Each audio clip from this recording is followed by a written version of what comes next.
Well, I would describe my work with the Selma Art Center as a passion that I've had for almost 15 years. I joined the Arts Council when I was 18, right out of high school, and got to see what it was like to be a part of an arts organization for the first time.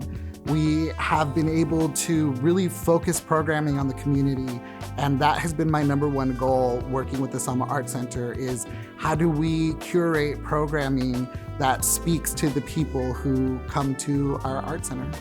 Yeah, he always finds himself in positions where he's in the background putting together, planning, coordinating events and programs and things, and to the point about him being, he's like, he can be right in front center stage with all the lights on him, and he can be the guy in the back with the clipboard who's putting it all together. Storytelling is essentially the through line for me, and when I direct, I'm looking to tell the story.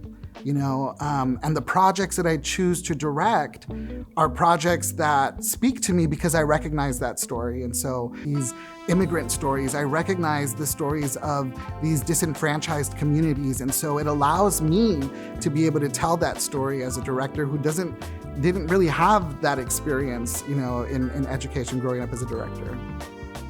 He's mentored lots and lots, countless young stagehands, actors, producers, directors, students in poetry. He's I can't even imagine how many students he's had in the last decade or so who, and a lot of times are reading poetry by, people of color for the first time in their lives. And whether they become poets or not, I think that there's a lasting impact on their life. One of the things that I'm most proud of the work that we've done at the Selma Art Center is that we've made theater feel more inclusive.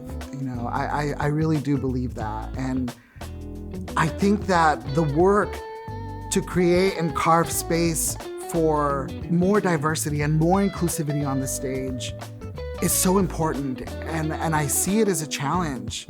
Yeah, I guess congratulations, Juan. When I heard about this award, you're the first person that came to mind. I'm so thankful for so much of my community, my family, of course. I couldn't do the work that I'm doing without the Selma Arts Council and the members of the Selma Arts Council who share the same vision that I share and who trust in the work that we do as much as I trust in the work that we do and who believe in that work. The most important thing about supporting the arts is that it's supporting a piece of humanity. And if the arts go ignored, a very important piece of humanity and human nature is lost. I think art makes us better people. And it's one of the most valuable resources that we have as a people.